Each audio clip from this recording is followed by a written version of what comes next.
ఇవాళ ఢిల్లీలో గూగుల్ సంస్థతో ఏపీ ప్రభుత్వం ఒప్పందం చేసుకోనుంది. దీని ప్రకారం విశాఖలో అతిపెద్ద డేటా సెంటర్ ఏర్పాటు చేయనున్నారు. ఇందుకు సంబంధించి ఏపీ ఐటీ శాఖ, గూగుల్ సంస్థ ప్రతినిధులు అవగాహన ఒప్పందం చేసుకుంటారు. సీఎం చంద్రబాబు ఇవాళ హస్తినలోనే ఉంటారు.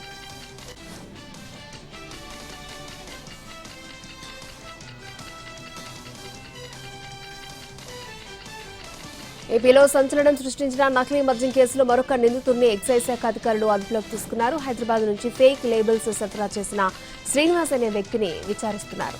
కేసులో శ్రీనివాస్ ను A13 గా చేర్చనున్నారు. ఇప్పటికే ఫేక్ లేబుల్స్ తయారు చేసిన హైదరాబాద్ కు చెందిన రవిని అరెస్ట్ చేసి A4 గా చేర్చారు. ఇవాళ ఇద్దరు నిందితుల అరెస్టును ఎక్సైజ్ శాఖ అధికారులు చూపనున్నారు.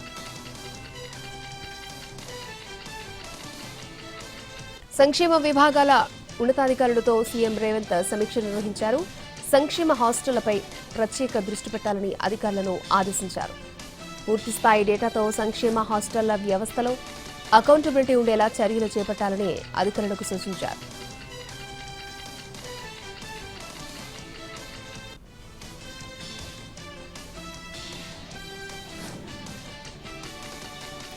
దేశంలోనే తెలంగాణలో ఎక్కువగా 148.3 లక్షల మెట్రిక్ టన్నుల వరి ధాన్యం పండిందన్నారు మంత్రి ఉత్తమ్. 80 లక్షల మెట్రిక్ టన్నుల వరి ధాన్యం కొనడానికి ప్రభుత్వం రెడీగా ఉందన్నారు. రైతు వ్యవసాయ అనుకూల విధానాలతోనే రికార్డు దిగుబడి సాధించామన్నారు.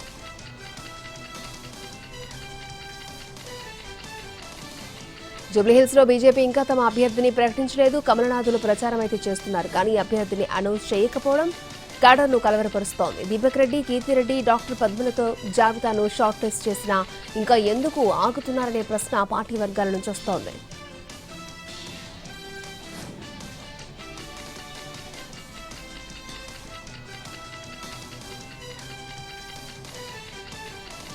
తెలంగాణ బీజేపీ నేతలు ప్రజా ప్రతినిధులకు ఆ పార్టీ రాష్ట్ర అధ్యక్షుడు రామచంద్రరావు లేఖ రాశారు. పార్టీ క్రమశిక్షణ ఉల్లంఘిస్తే చర్యలు తప్పవని లేఖలో హెచ్చరించారు. కొందరు సీనియర్ నాయకులు పార్టీ క్రమశిక్షణ, సిద్ధాంతం, నాయకత్వానికి విరుద్ధంగా చేస్తున్న ప్రకటనలను జాతీయ నాయకత్వం తీవ్రమైన క్రమశిక్షణ రాహిత్యంగా పరిగణిస్తోందన్నారు.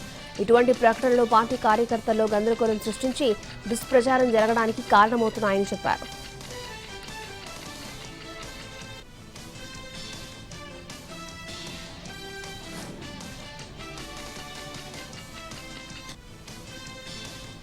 సికింద్రాబాద్ బోయిన్పల్లిలో స్వీట్ హార్ట్ రెస్టారెంట్ బిర్యానీలో బొద్దింక కనిపించడంతో కస్టమర్లు ఒక్కసారిగా కంగుతున్నారు. బొద్దింక వచ్చిందని ఫిర్యాదు చేస్తే కస్టమర్ను బెదిరించింది యాజమాన్యం. బోయిన్పల్లి పోలీసులతో పాటు కంటోన్మెంట్ బోర్డు హెల్త్ డిపార్ట్మెంట్లో ఫిర్యాదు చేశాడు కస్టమర్. కేసు నమోదు చేసుకున్న అధికారులు ఘటనపై దర్యాప్తు చేస్తున్నారు.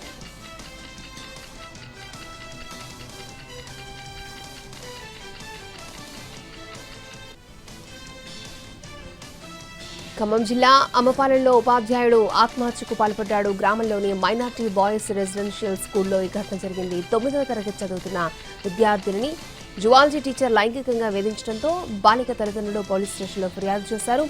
తనపై పోక్సో కేసు నమోదు కావడంతో మనస్తాపం చెందిన టీచర్ పురుగుల మందు తాగి సూసైడ్ చేసుకున్నాడు.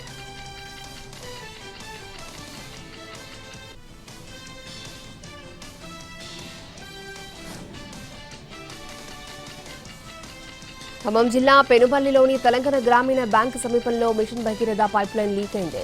గత వారం రోజుల నుంచి లీక్ అవుతున్న అధికారులు పట్టించుకోకపోవడంతో పైప్లైన్ నుండి మిషన్ భగీరథ నీరు వృధాగా పోతుంది.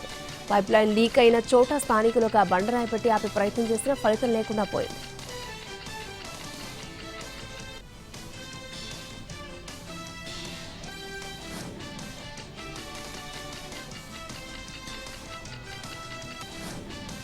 ఖమ్మంలో పలు చోట్ల పారిశుద్ధ్య పనులను ఆకస్మిక తనిఖీలు చేశారు కలెక్టర్ అనుదీప్ దుర్శెట్టి. నగరంలో పర్యటించి ప్రధాన రహదారులు, పార్కులు, మయూరి సెంటర్, వైరా రోడ్, ప్రభుత్వ హాస్పిటల్, ఇల్లందు క్రాస్ రోడ్ సెంటర్లో పారిశుద్ధ్య పనులను తనిఖీ చేశారు. నగరాన్ని మెరుగైన పారిశుద్ధ్య సేవలతో ఆదర్శ నగరంగా తీర్చిదిద్దారని అన్నారు. చెత్త సేకరించే కార్మికులతో కాసేపు ముచ్చటించారు కలెక్టర్. సైడ్ డ్రైన్లు శుభ్రపరచాలని, రోడ్లో పేరుకుపోయిన మట్టిని ఎత్తివేయాలని, పారిశుద్ధ్యం పనులు ముమ్మరంగా చేయాలని పలు సూచనలు చేశారు.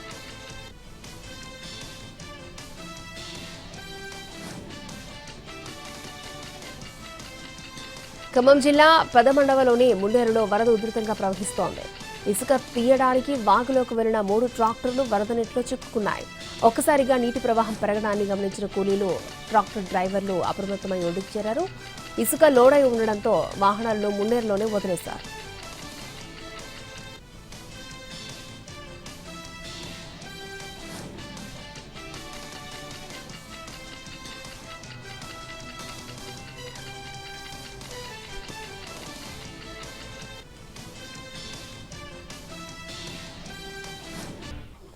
Welcome back. AP CM Chandrababu ప్రధాని మోడీతో భేటీ అయ్యారు. ఈ నెల 16న ప్రధాని మోడీ కర్నూలు పర్యటనపై చర్చించారు.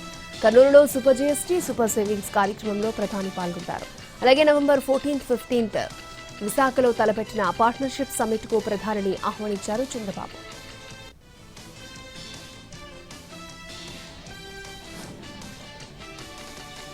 ఏపీ పోలీసులపై హైకోర్టు సీరియస్ అయింది. రాష్ట్ర పోలీస్ శాఖను మూసివేయడం మేలంటూ సంచలన వ్యాఖ్యలు చేసింది. డీజీపీ పోలీస్ శాఖ నిద్రపోతోందని, అసలు పోలీసు వ్యవస్థ పనిచేసేది ఇలాగేనా అంటూ ఆక్షేపించింది.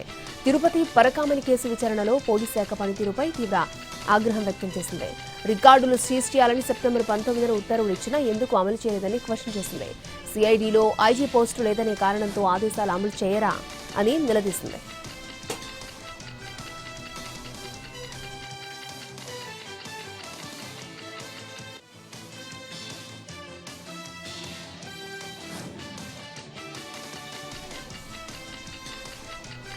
నకిలీ మద్యం వ్యవహారం బయటపడడంతో చంద్రబాబు తప్పుడు కేసులు పెడుతున్నారని ఆరోపించారు జోగి రమేష్. ఇది చంద్రబాబుకు వెన్నతో పెట్టిన విద్య అన్నారు. చంద్రబాబు గుప్పెట్లో ఉండేది ఈ సిట్ అన్నారు. సిట్ ను పక్కన పెట్టి చంద్రబాబు సీబీఐతో దర్యాప్తు కోరాలన్నారు జోగి రమేష్. అప్పుడే ఆయనకు చిత్తశుద్ధి ఉందని ప్రజలు నమ్ముతారని అన్నారు.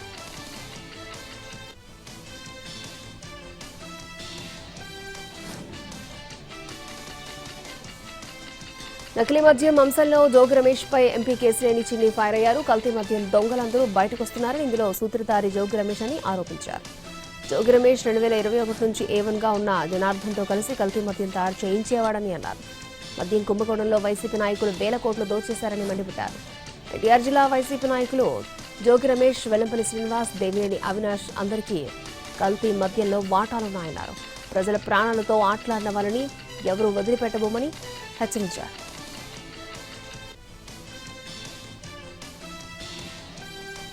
కల్తీ మద్యంపై అనకాపల్లి జిల్లా వ్యాప్తంగా వైసీపీ ఆందోళనలు చేపట్టింది. మాడుగులలో మాజీ డిప్యూటీ సీఎం బూడి ముత్యాలనాయుడు ఆధ్వర్యంలో ఎక్సైజ్ కార్యాలయం ఎదుట ధర్నా నిర్వహించారు. మరోవైపు చోడవరంలో వైసీపీ పెద్ద ఎత్తున నిరసనలు చేపట్టింది. కల్తీ మద్యం వ్యాపారానికి ప్రభుత్వం ప్రోత్సహిస్తోందని పార్టీ నేతలు మండిపడ్డారు.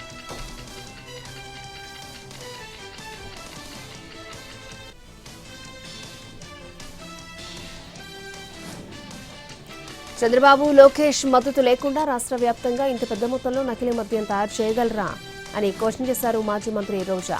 నకిలీ మద్యంపై వైసీపీ ఆందోళనలో భాగంగా నగరి వైసీపీ కార్యాలయం నుంచి ఎక్సైజ్ ఆఫీస్ వరకు ర్యాలీ నిర్వహించారు. కల్తీ మద్యంపై సీబీఐ దర్యాప్తు జరిపించాలని డిమాండ్ చేశారు.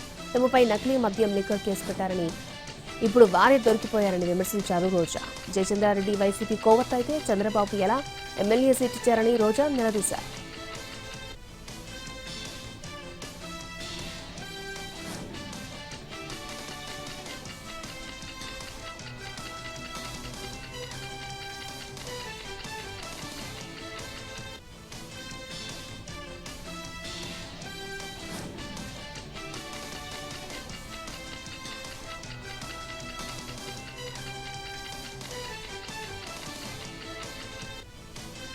విద్యుత్ యాజమాన్యంతో ఉద్యోగుల జేఏసీ చర్చలు విఫలమయ్యాయి. 2.5 గంటల పాటు జరిగిన చర్చల్లో ఏకాభిప్రాయం కుదరలేదు. విద్యుత్ యాజమాన్యం ఎదుట మొత్తం 29 డిమాండ్లు ఉంచినప్పటికీ ప్రధాన అంశాలపై కూడా స్పష్టత రాలేదని జేఏసీ నేతలు చెప్పారు. కాంట్రాక్టు కార్మికుల సమస్యలపైన ఎటువంటి హామీ ఇవ్వలేదని ఆవేదన వ్యక్తం చేశారు.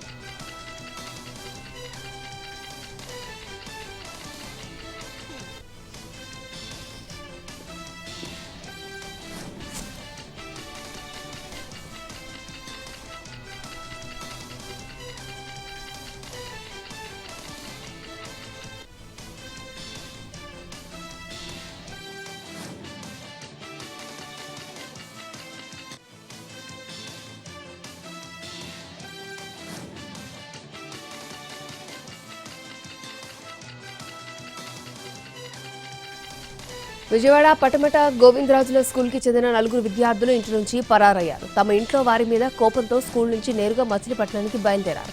రాత్రి సమయంలో విద్యార్థులను చూసిన కొంతమందికి అనుమానం రావడంతో వారిని క్వశ్చన్ చేయగా తడబడుతూ సమాధానం చెప్పారు. దీంతో కాస్త గట్టిగా అడిగితే ఇంటి నుండి పరారైన విషయం బయటపడడంతో విద్యార్థులను పోలీసులకు అప్పచెప్పారు.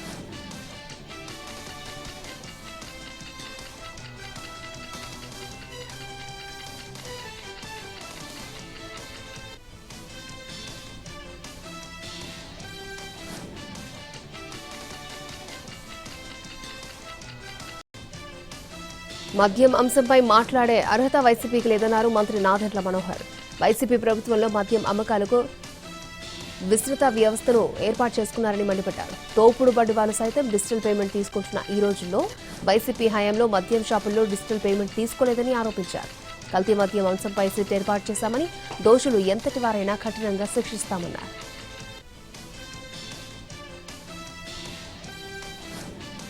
వీధి వ్యాపారులపై అయోధ్య మున్సిపల్ అధికారులు క్రూరత్వంపై విమర్శలు వెలువెత్తుతున్నాయి. దీన్ దయాళ్ పార్క్ సమీపంలో municipal corporation team special drive చేపట్టింది. అనధికారికంగా టెంట్లేసుకున్న 8 మంది వ్యాపారులను అరెస్ట్ చేసింది. వాళ్లు బలవంతంగా పార్కులోకి తీసుకెళ్లి తలకిందులుగా వేలాడదీశారు. మున్సిపల్ సిబ్బంది చెవులు పట్టుకుని గుంజులు తీయించారు. లాఠీలతో బెదిరించి కొట్టారు.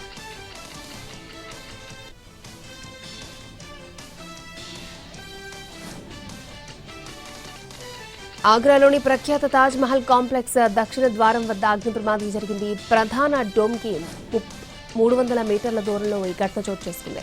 కట్టడం దక్షిణ ద్వారం వద్ద దట్టమైన నల్లటి పొగలు ఎగిసిపడడంపై స్థానికులు, అధికారులు ఆందోళనకు లోనయ్యారు.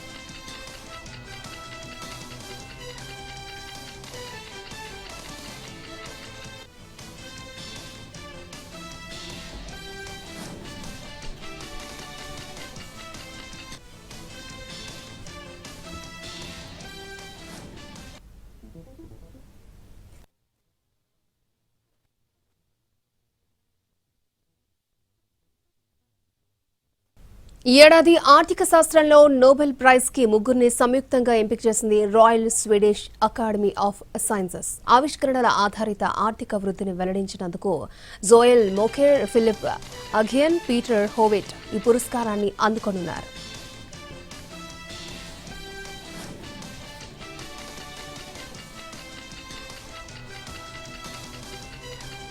ఉద్యోగులకు ఈపీఎఫ్ఓ శుభవార్త చెప్పింది. సిబిటి మీటింగ్ లో కీలక నిర్ణయాన్ని తీసుకుంది. ఇకపై మెంబర్లు తమ అకౌంట్ నుంచి 100% డబ్బును డ్రా చేసుకునేందుకు ఆమోద ముద్ర పడింది. దీంతో 7 కోట్ల మందికి పైగా ఉన్న ఉద్యోగులకు ప్రయోజనం కలగనుంది.